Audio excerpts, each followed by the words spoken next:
नमस्कार। आज देश की तमाम फटाफट खबरों में आपका स्वागत है।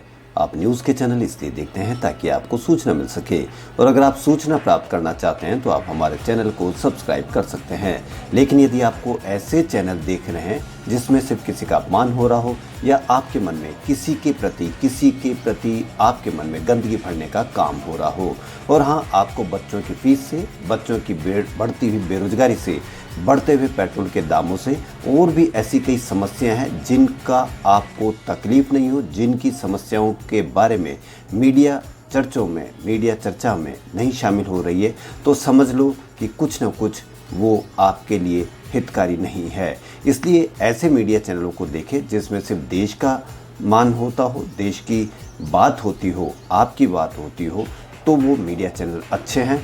वरना आपके मन में गंदगी भरी जा रही है जिसका खामियाजा हमको एक न एक दिन भुगतना ही पड़ेगा।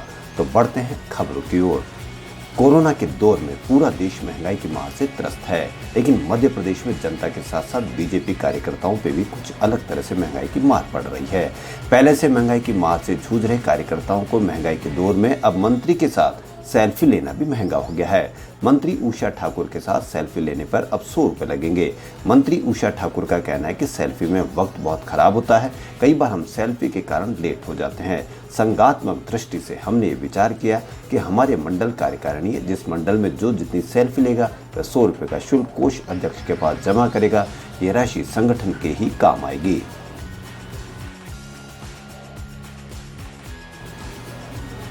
दक्षिण गुजरात के कुछ हिस्सों में रविवार को भारी बारिश हुई, जिससे जनजीवन अस्त व्यस्त हो गया और वलसाड़, वापी और नवसारी में कई स्थानों पर जल जमाव की स्थिति पैदा हो गई।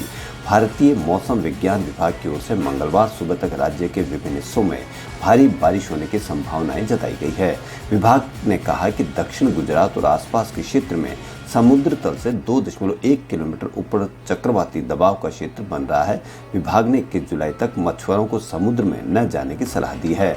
वलसाड़ जिले के उमरगाम और वापी के निचले इलाकों में पानी भर गया तथा सड़कों पर जल जमाव हो गया, जिससे यातायात प्रभावित रहा। वलसाड़ और वापी में कई बाजार तथा आवासीय क्षेत्र में भी जल भराव की स्थिति है।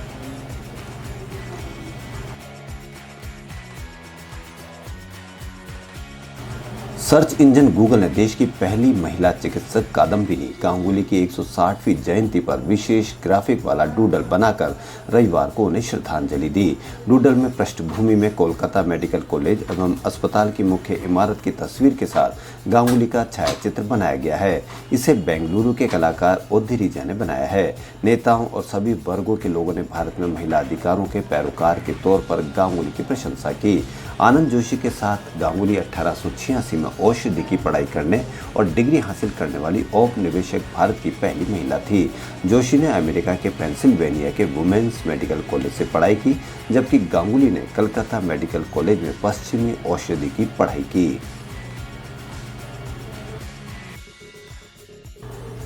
उत्तर प्रदेश में कांवड़ यात्रा रद्द किए जाने से नाराज हिंदू महासभा के राष्ट्रीय उपाध्यक्ष पंडित अशोक शर्मा ने केंद्र सरकार से रविवार को मांग की कि जब तक कोरोना वायरस वैश्विक महामारी पूरी तरह से खत्म नहीं हो जाती तब तक कोई भी राजनीतिक कार्यक्रम नहीं होना चाहिए।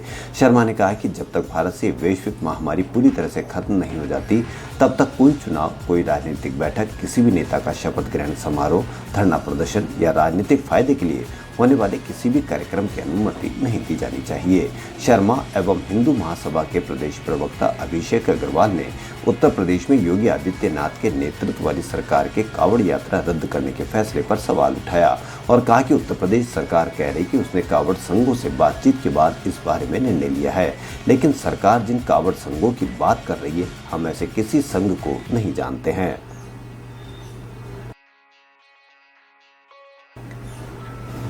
सोमवार यानी कल से शुरू होने वाला संसद का मानसून सत्र हंगामेदार हो सकता है।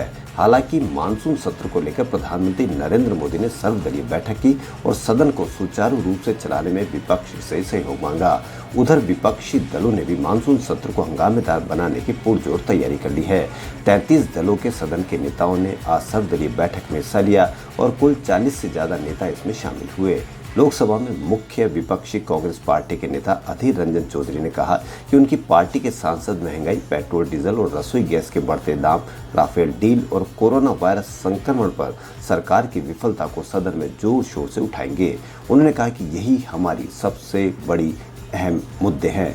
चौधरी ने कहा कि जब हमारी सरकार बात नहीं सुनेगी तभी हंगामा होगा।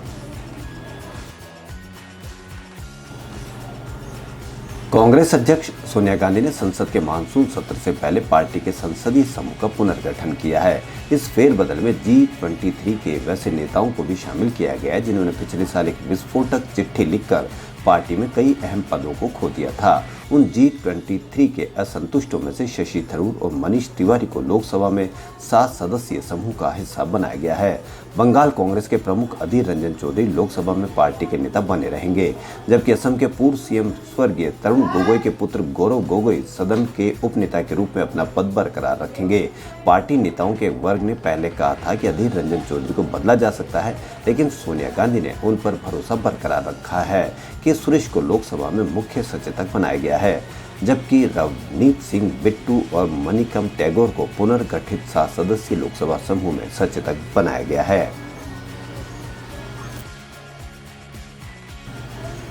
देश में बीते 24 घंटों में 41,277 नए मरीज मिले, 42,041 ठीक हुए, 517 की मौत हो गई।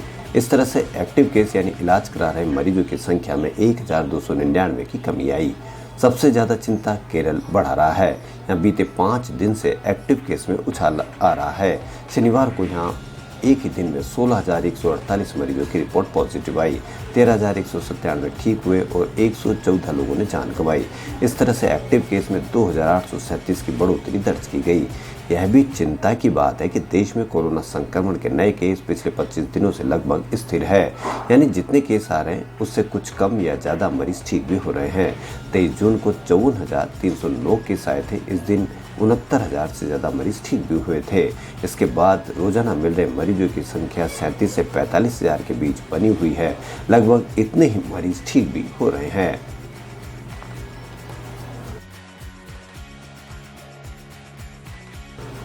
उत्तर प्रदेश की योगी सरकार ने सुप्रीम कोर्ट की फटकार के बाद कांवड़ यात्रा रद्द कर दी है। सरकार ने कांवड़ संघों से बातचीत के बाद इस साल भी यात्रा रद्द करने का फैसला किया है। एक दिन पहले ही देश की शीर्ष अदालत ने योगी सरकार से अपने फैसले पर पुनर्विचार करने को कहा था। पिछले साल कांवड़ संघों ने सरकार के साथ बातचीत के बाद खुद ही यात्रा स्थगित कर दी थी। इस बार भी सरकार ने संघों की सहमति से ही ये फैसला लिया है। मुख्यमंत्री ने अपर मुख्य सचिव गृह अवनीश अवस्थी और पुलिस महानिदेशक मुकुल गोयल को कांवड़ यात्रा के मद्देनजर दूसरे राज्यों से बातचीत करने के निर्देश दिए थे। हालांकि यूपी सरकार चाहती थी कि इस बार कांवड़ यात्रा पर प्रतिबंध न लगे, बल्कि कोविड प्रोटोकॉल के तहत यात्रा निकाली जाए, मगर उत्तराखंड सरकार ने बाहर से आने वाले कांवड़ियों के राज्य में प्रवेश पर रोक लगा दी थी।